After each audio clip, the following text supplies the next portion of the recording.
Hello, guys. Today is another reading of our Be Holy, for I Am Holy book club. That's in Peter 1:16. And we are always trying to get holier every day by keeping ourselves in the realm of God and anything holy. One of them is our beautiful Catherine Catherine Emmerich. She is blessed. And these are her visions. Today we're going to pick it up with the vision of the promise of the Redeemer. Do Yes. you want to take it first, Ken? Yes. So, like you said, we're trying to build holy habits, and one of them is spiritual reading from the saints and the blessed. Okay. The promise of the Redeemer. After the fall of man, God made known to the angels his plan for the restoration of the human race. I saw the throne of God. I saw the most holy Trinity and a movement in the divine persons. I saw the nine choirs of angels and God announcing to them the way by which he would restore the fallen race. I saw the inexpressible joy and jubilation of the angels at the announcement. I saw Adam's glittering rock of precious stones arise before the throne of God, as if borne up by angels. It had steps cut in it. It increased in size. It became a throne, a tower, and it extended on all sides until it embraced all things. I saw the nine choirs of angels around it and above the angels in heaven. I saw the image of the Virgin. It was not Mary in time, it was Mary in eternity, Mary in God. The Virgin entered the tower, which opened to receive her, and she appeared to become one with it. Then I saw issuing from the most holy Trinity an apparition, which likewise went into the tower. Among the angels, I noticed a kind of ostensorium, which also means monstrance, at which we were all working. It was in the shape like a tower, and on it were all kinds of mysterious carving. Near it on either side stood two figures, their joined hands embracing it. At every instant, it became larger and more magnificent. I saw something from God passing through the angelic choirs and going into the ostensorium or monstrance. It was a shining, holy thing, and it became more clearly defined the nearer it drew to the ostensorium. It appeared to me to be the germ of the divine blessing for a pure offspring which had been given to Adam, but withdrawn when he was on the point of hearkening to Eve and consenting to eat the forbidden fruit. It was the blessing that was again bestowed upon Abraham, withdrawn from Jacob, by Moses deposited in the Ark of the Covenant, and lastly received by Joachim, the father of Mary, in order that Mary might be as pure and stainless in her conception as was Eve upon coming forth from the side of the sleeping Adam. The ostensorium likewise went into the tower. I saw too a chalice prepared by the angels. It was of the same shape as that used at the Last Supper, and it also went into the tower. To the right of the tower, I saw as if on the edge of a golden cloud, grapevines and wheat intertwining like the fingers of clasped hands. From them sprang a bunch of whole genealogical tree, upon whose boughs were little figures of males and females, reaching hands to one another. Its highest blossom was the crib with the child. Then I saw in pictures the mystery of redemption from the promise down to the fullness of time. And inside pictures, I saw counteracting influences at work. At last, over the shining rock, I saw a large and magnificent church. It was holy Catholic apostolic one holy Catholic Church, which bears living in itself the salvation of the whole world.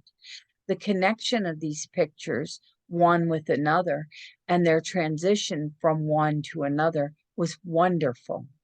Even what was evil and opposed to the end in view, even what was rejected by the angels as unfit, was made subservient to the development of redemption. And so I saw the ancient temple rising from below. It was very large and like a church, but it had no tower. It was pushed to one side by the angels, and there it stood slanting. I saw a great mussel shell making its appearance and trying to force its way into the old temple, but it too was hurried aside.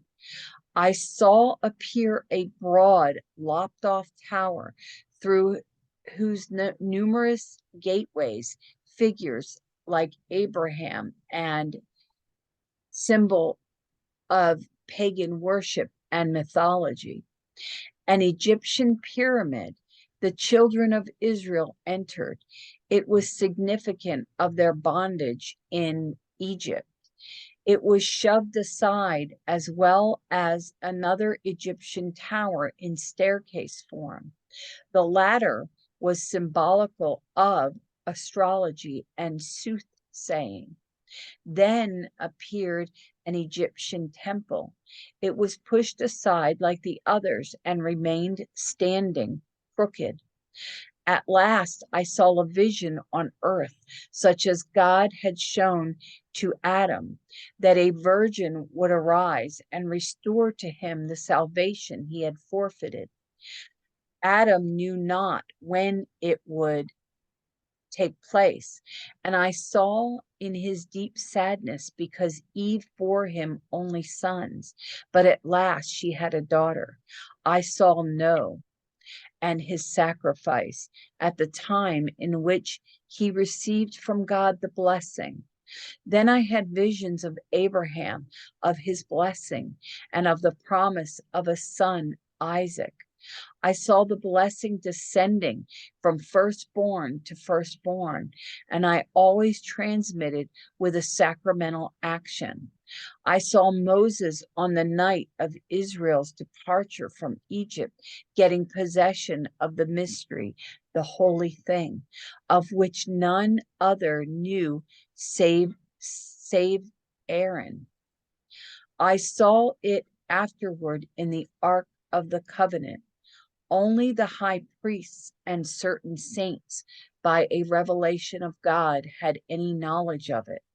I saw the transmitting of this mystery through the ancestry of Jesus Christ down to Joachim and Anne, the purest and holiest couple that ever existed, and from whom was born Mary, the spotless virgin.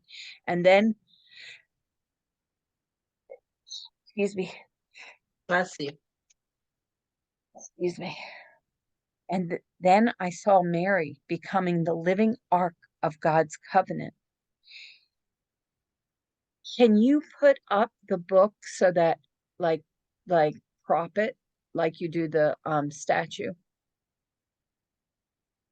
I got to read out of it. Oh, okay. Do I continue or do you No, are you done with your yes. part? Yes. Now we're going to read Adam and Eve, driven from paradise.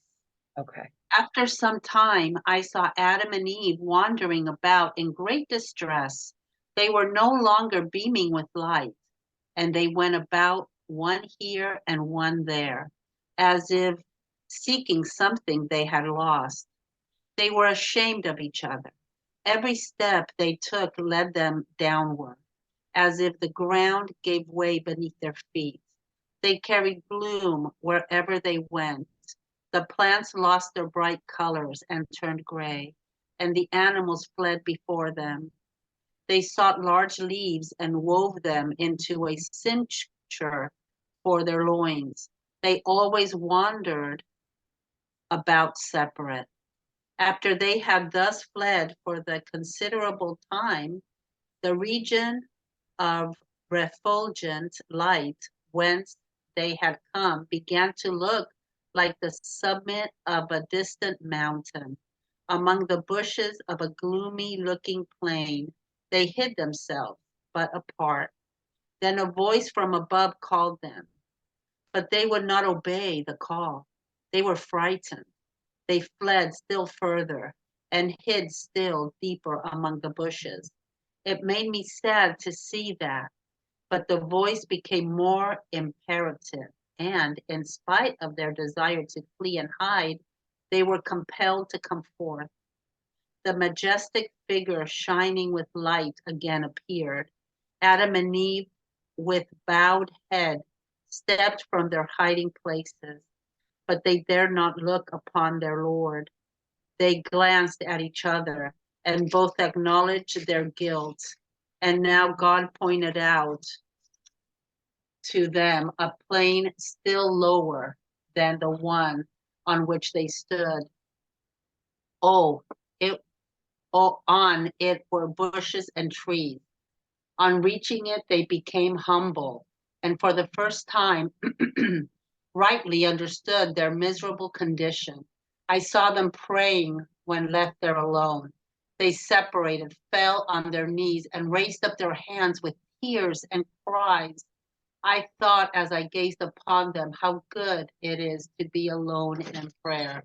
Adam and Eve were at this time clothed in a garment that reached from shoulders to the knee, and which was girded at the waist by a strip of the inner bark of a tree, while our first parents were descending lower and lower from the place of their creation.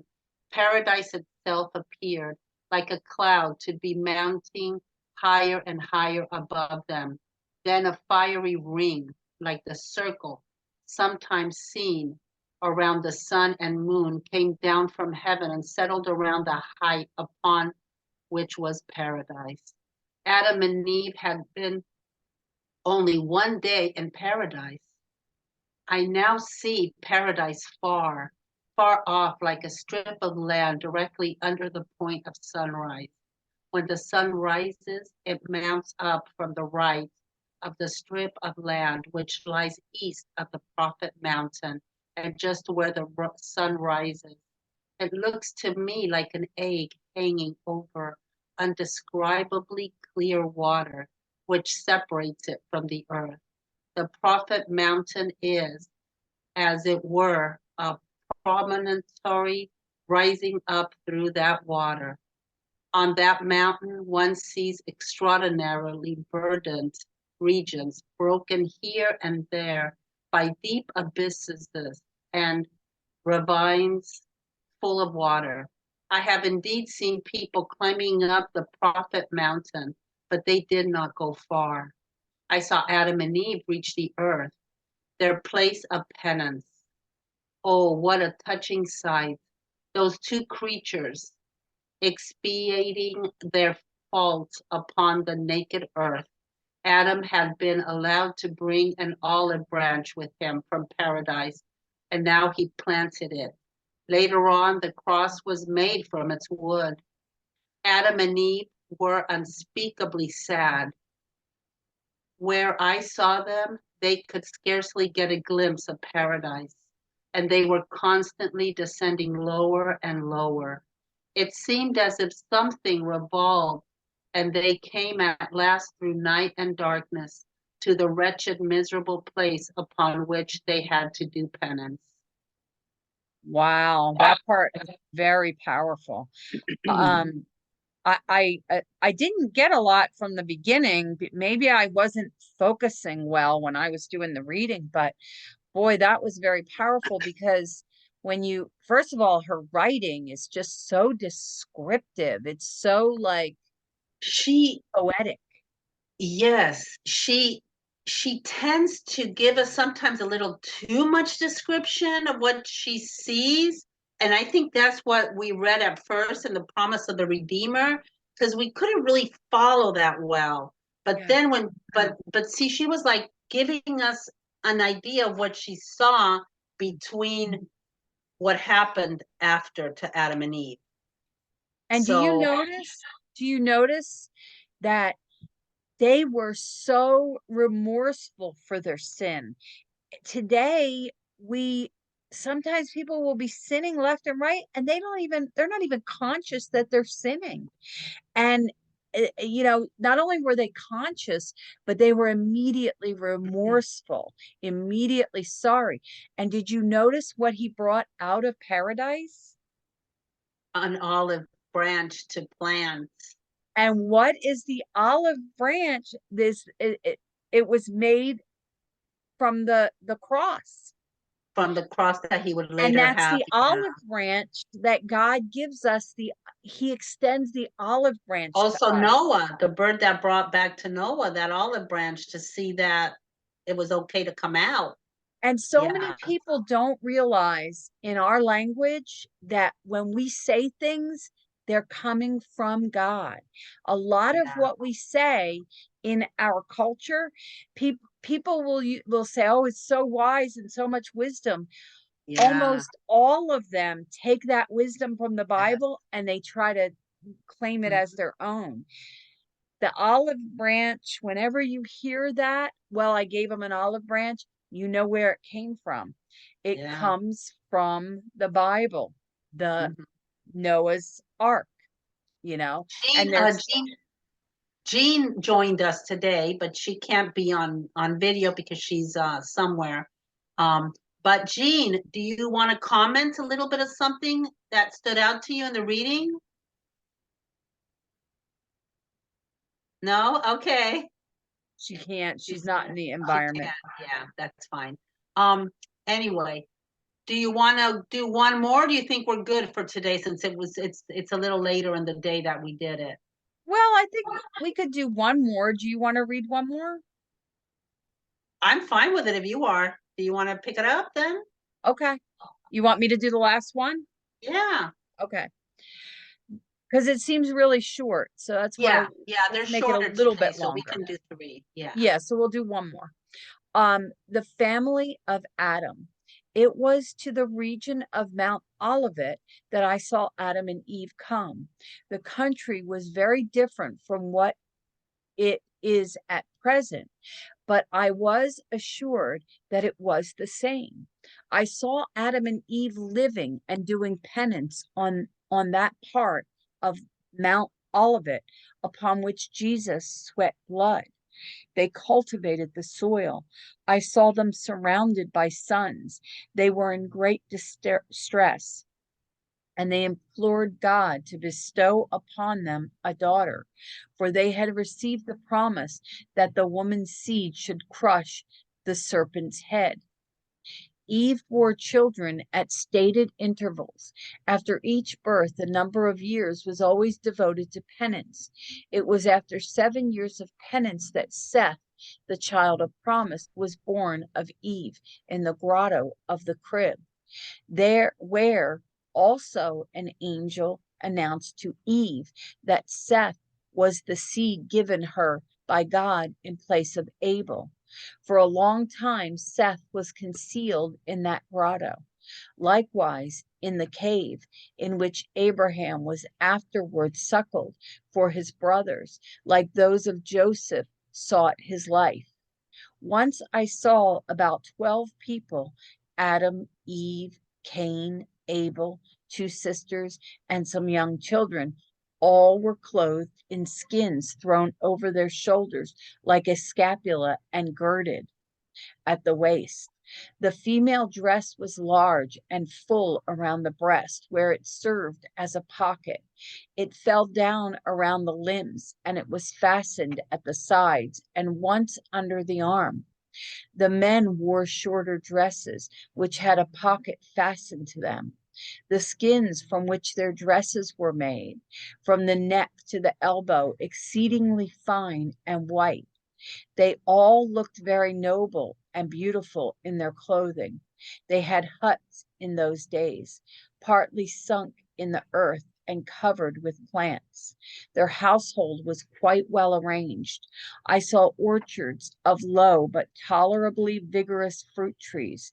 There was grain, also such as wheat, which God had given to Adam for seed.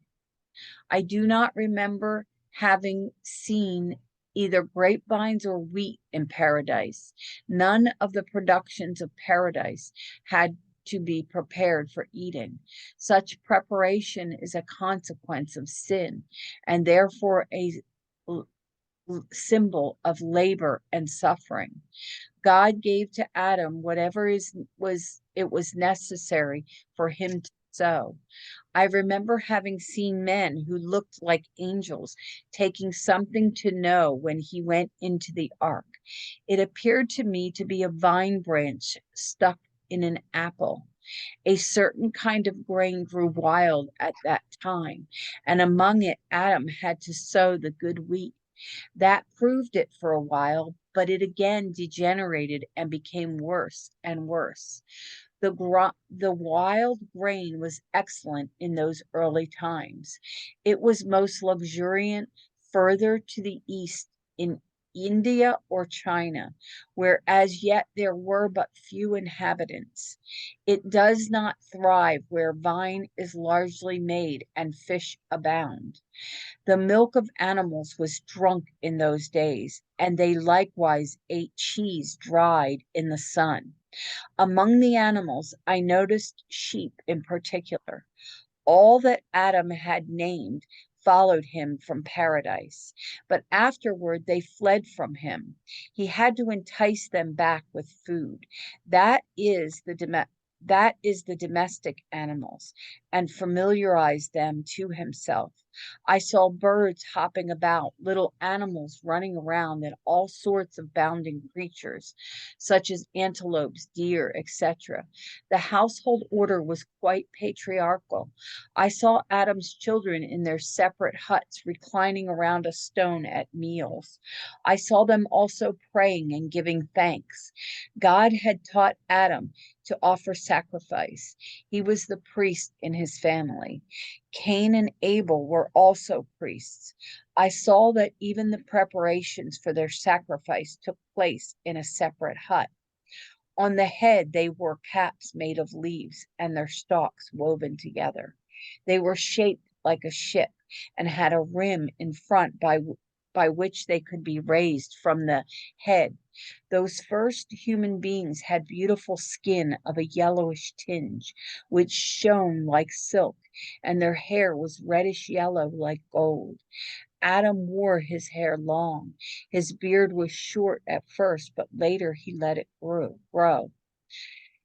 Eve at first wore her long hair hanging around her, but later on she wound it around her head like a coil, like a cat, in a coil like a cat. Fire I always saw like a hidden flame, and it appeared to be in the earth. It was given to man from heaven, and God himself taught him the use of it. They burned for fuel a yellow substance that looked like earth. I saw no cooking going on. In the beginning, the food was merely dried in the sun, and the wheat, after being crushed, was exposed under twisted covers to the heat of the sun to dry. God gave them wheat, barley, and rye and taught them how to cultivate it. He guided man in many things. I saw no large rivers in the beginning, as for instance the Jordan, but fountains sprang forth whose waters were conducted into reservoirs. Flesh meat was not eaten before Abel's death. I once had a vision of Mount Calvary. I saw it. I saw on it a prophet, the companion of Elias. The mount was at that time full of caves and uh, sepulchres. I know this word, but I can't remember how to say it. The prophet entered one of the caves, and from a stone coffin filled with bones, he took up the skull of Adam. Instantly, an angel appeared before him, saying, "That is Adam's skull," and he forbade its removal. Scattered over the skull was some thin yellow hair. From the prophet's account of what had occurred, the spot named the place of skulls, Calvary. Christ's cross stood in a straight line above the skull at the time of his crucifixion. I was interiorly instructed that the spot upon which the skull rests is the middle point of earth. I was told the distance east, south, and west in numbers, but I have forgotten them.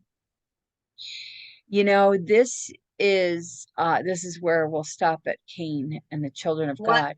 what I have noticed that she does Hmm. is she goes like she has visions, but they're not always in order. Like she goes back and forth Yeah, a lot because the vision she's having is from things that are gonna happen that have happened and like they're like all over the place. yeah, So because we know the Bible and we kind of can place names and events, we're gonna be able to mentally challenge ourselves a little to figure out right, where exactly she's coming from what time right, in the Old Testament, the New Testament, back and forth. So right. it's kind of challenging, but it's very different. It's very interesting in my sense. Well, let me ask you a question, or let me say, can you hold up the book real quick? Oh Um, yes. this is a different cover than the one that you're reading, but it's still the same book, The Complete Visions of Anne Catherine Emmerich. And I don't know, but a few times there have been a few words that you said. Oh, in the back. Would you can you read Read that it. back to us? Yeah. It says your special for one illustrated edition includes 15 unique crafted images by sequential artist Myron Hencom, all based on the Stations of the Cross, plus all 4 volumes. In 2004, Anne Emmerich was at last beatified by Pope John Paul II. And it's a really big book, guys, 2,000 Yeah. pages. Yeah, but like you said, it's going from the beginning of the Bible all the way to Revelation. And we're getting little details like I don't know about you, but when I'm reading the Bible, I almost because like we learned in our class, A Case for Jesus, which is available on forum.org. Oh, guys, Yeah, that's such a good class. it is. It's like 9 of the videos, and it's like 9 videos, and we watch a 30-minute video each time. And so we're talking in there. No, that's okay. Yeah, there it is. And it's on forum.org. And so we're talking in there about, as they're going through the Bible. And now I forget what I was saying on that. But basically, it will it I oh it, what we learned in that class was everything in, especially with Mark, everybody harassed him to write down the Gospel of Mark, which is shorthand. Like all of the other Gospels, even are shorthand. Like John says at the end of the Gospel of John. Oh, Uh, darn, I wanted her to see that. Jean, can you mute yourself? Oh, I'm sorry. I didn't That's know I okay. wasn't. It's okay. My pocket must have unmuted me. I wanted her to see that. Okay, sorry. Got it. Um, Oh, it's I thought you were making all that noise. I didn't realize it was her. no. Anyway, so what we learned was it's shorthand for the gospels are all shorthand. Like John says at the end in the Gospel of John, I could not uh fit everything that Jesus did. It would fill up all the books in the world. So we have to realize it's shorthand. So when we read something like this through a mystic, even though we can't say, oh, this is Wasn't right around absolute, the corner. and we're going through her personal visions, which are sometimes symbolic. If you notice, they're sometimes symbolic, like the olive branch is a symbol, but even though we know it, it's such a known symbol. She's also putting in symbols probably from her time. So we're Yeah, reading. also when she said that she had all the sons, and then finally she had a girl, and like we didn't know that she had a girl and she had all these sons, and so, and then also that they were doing penance, and that they were very sorry, and that they also did sacrifices. So Right. that means that God must have been coming to him um in dreams or in some kind of a way to talk to him Well, to no, do he this. was guiding him. He was guiding him, He just was like he guiding him. guided him about the flames. It said he guided him about fire. Yeah, all along. Even though he was upset with him because of what he did, he punished him, but then he was still there. He still So loved them. that's good. That's good. Yeah, yeah. So it was very, very different experience from the earlier books that the earlier chapters, if these are chapters we're reading. It's like we're getting a different little taste. But the good thing is that as we go through the Bible, we get to see little details. So I'm really looking forward to further along in the Bible, all the way to Revelations. Yeah. Revelation. It's not revelations, it's revelation. Revelation. Remember, Jeff Cavins taught us that. Yes. Because we all, a lot of us would say revelations. No, it's revelation. And Yes. I didn't know that until Jeff Cavins taught us that. But anyway, it's just like it's a little bit of a different flavor. And I kind of like that we're I do going. too. Yeah, I like that. Yeah. So I'm really starting to enjoy it, but it is at times confusing, which is why I think we should have the book like uh somehow maybe I should change the background to the same as your front, maybe you I should don't take. know. Um, I was gonna say that oh shoot, I forgot what I was gonna say now. I gotta write down stuff because so much Sorry. things come You to don't me, think I should? Well, and then then you speak it. yeah. Yeah, you can if you like. Oh, You can okay. switch All right. them off and on. Okay. I can take a picture of this one if you want, and Yeah, then you can just put that one on if you yeah, like. and then I'll try to Blue. find a better Okay. view of it. But in any case, maybe it'll come to you if you think for a Yeah, second. because she this is what she sees. It's not what God is asking Moses, and it's not what God is through the Holy Spirit giving to John, and it's not what We're seeing God her is vision. speaking through the angels, messengers of God are Mm, angels. right, It's not that. It's something she's seeing with her own eyes, right, her visions. So right. that's why they're going to be a little mixed up, and what she sees might not be necessarily what exactly is in the Bible because she sees it differently.